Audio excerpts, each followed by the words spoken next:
So we are seeing some recursive coding. We saw how to compute the sum of the first n numbers and how to compute Fibonacci numbers, and the first one of those was linear, which was a complexity class that we were used to, and the second one was exponential, which we were not used to and was very slow and very much not optimal. Let's see another complexity class with some more recursive coding, factorial complexity, and with this exclamation mark, the factorial symbol. This is one that, as you will see, will have the characteristic that it's going to be horribly slow, and it's also going to be optimal. To properly understand this, let's go back to thinking about the Fibonacci numbers for a second. Why was our algorithm so slow, our recursive algorithm so slow when it didn't need to be? Well, because of that huge recursion tree that we saw before. Okay, there are many repeated calls here. 9 is here and here, and 7 is here and here. Okay, and all of this huge branch is repeated here, and all of this huge branch is repeated here and here and here and here. Okay, so I'm taking a problem and revisiting the search space of the problem many times over when I don't need to. Okay, when I created the iterative version, I basically stopped doing all the computations over and over again. So my problem didn't really need to have all of this complexity, but my solution did. The way I coded it to make the code compact, to make the code recursive, I coded it in a way which produced many unnecessary computations. That's not something that's the fault of recursive programming. Recursive programming can sometimes result in that, but sometimes the problem is that the problem that we are solving is just difficult, just has huge complexity, huge combinatorial complexity. The solution of the problem itself is so complex, has so many pieces that no matter what I do, there is no way I'm going to get it to compute fast. And an example of this, perhaps the most well-known example, is permutation of n elements. So permutations means that I have a number, in this case 4, so I'll have the numbers from 0 to 3, and I want to sort them in all possible ways. So the first one is 0, 1, 2, 3, and the second one is 0, 1, 3, 2, and so on and so forth. And these are all the ways that I can sort, that I can compute the combinations of 4 numbers. Of 3 numbers, I'm not sure if I will be able to compute them. Of 5 numbers, yes, 5 numbers too.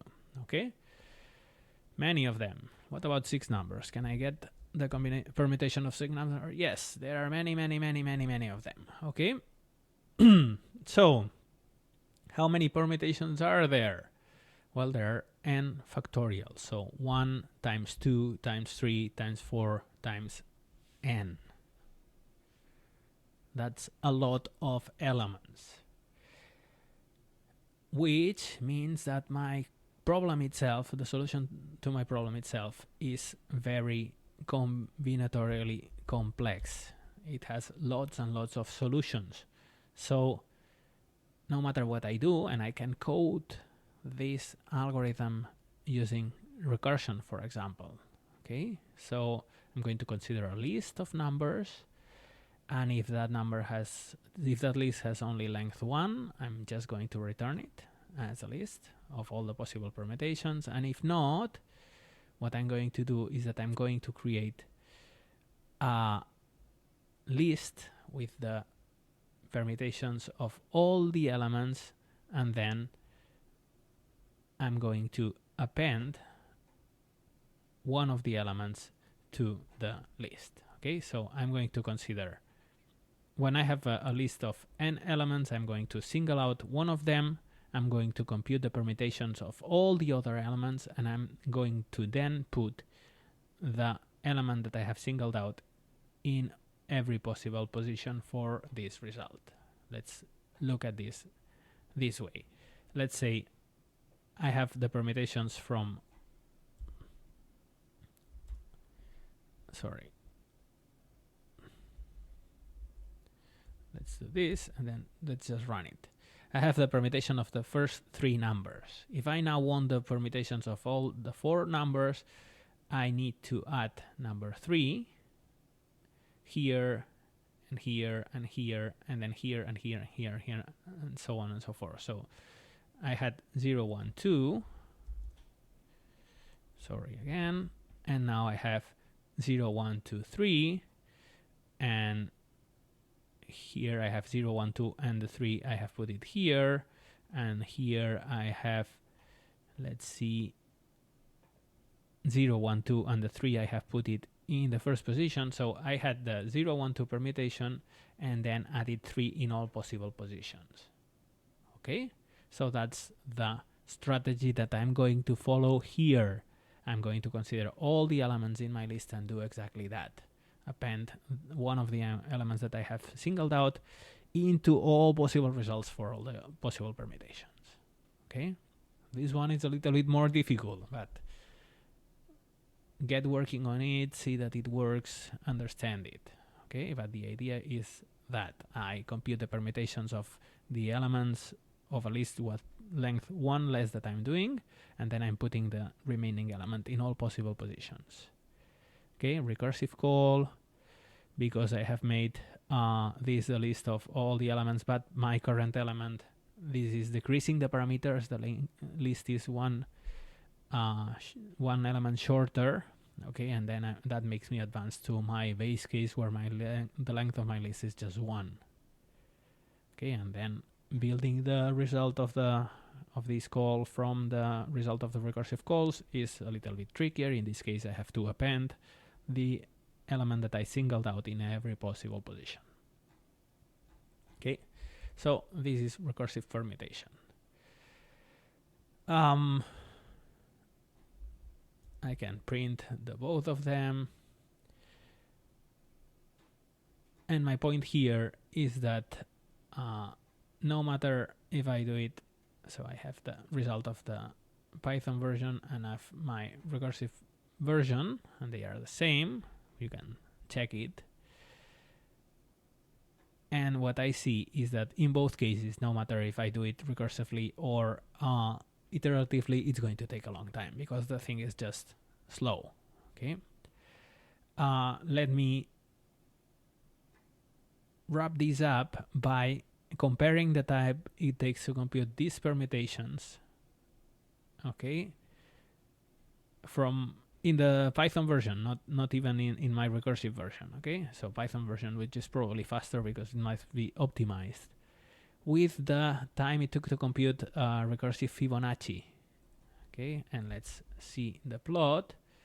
But you will see that the time it takes to compute Fibonacci, which grows, I really couldn't compute many permutations, only up to 11. The time it takes to compute Fibonacci appears flat when comparing to the time it takes to compute permutations. So the complexity of the permutations, which is n factorial, because that's the number of permutations. And even though I might be doing lots of, again, constant time things inside of my loop, okay, the sheer number of elements in the output makes it necessary that my algorithm will be n factorial. Okay, so this n factorial algorithm, I can do worse than n factorial if I don't do it right, but I'm doing it right and I'm getting an n factorial complexity. And that's even worse than the exponential complexity that we saw that Fibonacci algorithms had. As bad as to make the Fibonacci, which we saw already was very slow, appear flat. Okay, so we have seen exponential complexity, which was slow, and here we have factorial complexity, which is even slower, and we have seen a recursive algorithm which is actually optimal. It's very slow, but there is no way to do better because the complexity of the problem itself is just bad. It's just factorial itself. let's finish with our, well, I will have a final word after this, but let's do our final new class today, which is log n complexity. We have been seeing a couple of new complexity classes which have all been very slow.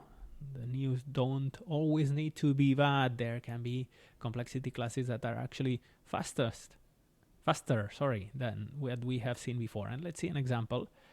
When we speak about log n complexity, most of the times we will be seeing binary search, which I also recommend that you have a look at. But today I wanted to do something different, and because we were doing recursivity, I'm going to talk to you about binary exponentiation.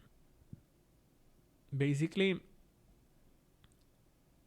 I just want to compute x to the n. And usually in Python you would just use a POW function or something like that. But this is something that's of importance in some applications like cryptography, where I need to do this for very big numbers, and that might be annoying for some programming languages. So let's just consider an algorithm where I want to compute x to the n. And the key observation here is that x to the n, if n is even, is x to the n divided by 2 times x to the n divided by 2. Or if it's odd, it's that plus 1. So x to the n is x to the n divided by 2 plus x to the n divided by 2. This is integer division times x. And this property gives me a very, very direct link to the recursive code to compute binary exponentiation. So my function in this case will have not one but two parameters, x, which is the base, and n, which is the exponent. And how do I compute x to the n? Well, following this idea. If n is 1, my base case, then I just return x. That one is simple. Anything to 1 is itself. And then what do I do? Well, I'm going to need this n divided by 2. So let's do a recursive call and compute it. I do binary exponentiation of x and n divided by 2. And then let's check if I'm in the even or in the odd case. If I'm in the even case, I return x to the n divided by 2 times x to the n divided by 2. And if I'm in the odd case, I return the same thing times x. So again, using recursive programming, I get a very simple definition. And let's just check, for example, 2 to the 5, 138. Yay, great. 2 to the 10, 32,768. Yay. 2 to the 7, 128. Okay. So this is 2 to the 3, 8. Okay, this is working properly, and I'm computing binary exponentials. Okay, binary exponents. First of all, what is the complexity of this algorithm? Well, basically what I'm doing is that I'm receiving the x is always the same. I'm never changing it. I'm using it to compute the result, but I'm never diminishing or changing it. What I'm diminishing is the n. I'm halving it every time using integer division. And it's halved until it reaches 1. To compute the complexity of this algorithm, I'm also going to check that everything in here is constant. I don't have any loops. So I have something that's constant. So again, as has been the case in all of the recursive algorithms that I have been seeing, the complexity of this algorithm is dominated by the number of calls. It's determined by the number of calls. How many calls do I have? Well, I start with n divided by 2 divided by 2 divided by 2 until I reach 1. To know how many calls there are, I'm going to use one trick that's very frequent, which is that I'm going to start by the end. So first I have 1, and then I multiply it by 2, multiply it by 2, multiply it by 2, and that had started at n. So 2 times 2 times 2 times 2 times 2. I have a sequence of times 2 which ends being n. In other words, 2 to the k, where k is the number of calls, is n. Okay, I have 2 times 2 times 2, k times the number of calls, and that equals n. So by definition, k is the logarithm base 2 of n. What's the complexity of my algorithm? The logarithm of n. Okay? The logarithm of n, you can plot it if you want and compare it to linear complexity, for example, and you will see that's much faster. We can actually do that measuring the times. I'm going to compare the binary exponentiation to the algorithm to sum the first n numbers, which we saw was linear. Here I have very small times and things appear weird. This one is linear, although I have many spikes, and when I compare them, I get that the sum is linear-ish and much slower than the binary exponentiation. Logarithmic complexity is much smaller, much faster than linear complexity.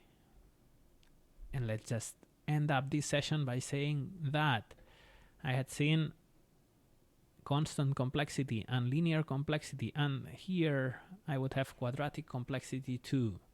Okay? And today I have added exponential complexity of the Fibonacci numbers, which was in the recursive version, which was slower than linear, much slower. And then I looked at the permutations, and that was factorial, and that was even slower, much slower than the recursive Fibonacci numbers, made them look flat in the time comparison. Okay, so I have 5 classes plus the n to the square, which is in the middle of these two here. Any polynomial complexity will be here, n to the 2, n to the 3, n to the 4. Okay, I've seen quite a lot of complexity classes. In next session, to end the course, we will see some more sorting algorithms. We will go back to sorting and speak about quasi-linear sorting with merge sort and quicksort. And we will see n log n complexity, which is the final version, the final complexity that we will be seeing in this course.